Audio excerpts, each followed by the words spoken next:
ఈ 2024లో మీరు మెచ్చే సీఎం ఎవరు? చంద్రబాబు నాయుడు. ఎందుకని? ఆయన ఉపాధి పథకం అంటే ఆయన ఉండాలి, మనుషులకు ఉపాధి కావాలా, మంచి అడ్మినిస్ట్రేటర్, అది దానివల్ల మేము ఆయన కోరుకుంటున్నాం.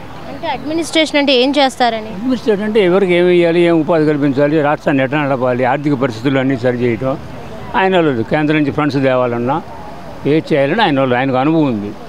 మరి ఇప్పుడున్న జగన్మోహన్ రెడ్డి పరిపాలనలో అది లోపించిందంటారా? లోపించిన ఊరిని పిచ్చి పిచ్చి పథకాలు ఇచ్చి డబ్బులు ఇచ్చి మనుషులు సోంబేరులు చేస్తారు, అంతకంటే ప్రయోజనం లేదు. కావాల్సిన జీవనోపాధి కావాలి, ఊరిని 10,000 5,000 డబ్బులు కాదు. మరి అయ్యే 10,000 5,000 అయ్యే సోంబేరు పథకాలు మరి టీడీపీ కూడా సూపర్ 6 ద్వారా ఇప్పుడు రిలీజ్ చేసింది కదా. అంటే ఇవ్వలేదు, వీళ్ళలాగా అంత మరీ పిచ్చి పిచ్చిగా ఏం చేయలేదండి.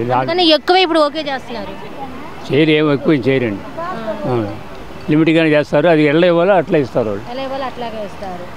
ఓకే, మరి బాపట్ల నియోజకవర్గంలో చూసుకుంటే ఎమ్మెల్యేగా నరేంద్ర వర్మ గారిని కోరుకుంటున్నారా, కోన రఘుపతి గారిని కోరుకుంటున్నారా? నరేంద్ర వర్మ గారు.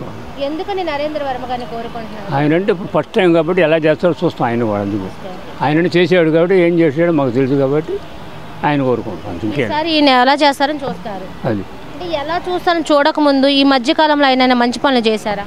చాలా వరకు చేశారండి, ఇట్లాంటి కార్యక్రమాలు చాలా చేశారు. చేయిపోయినా కూడా మాకు ఆయన కావాలని అనుకుంటున్నాం.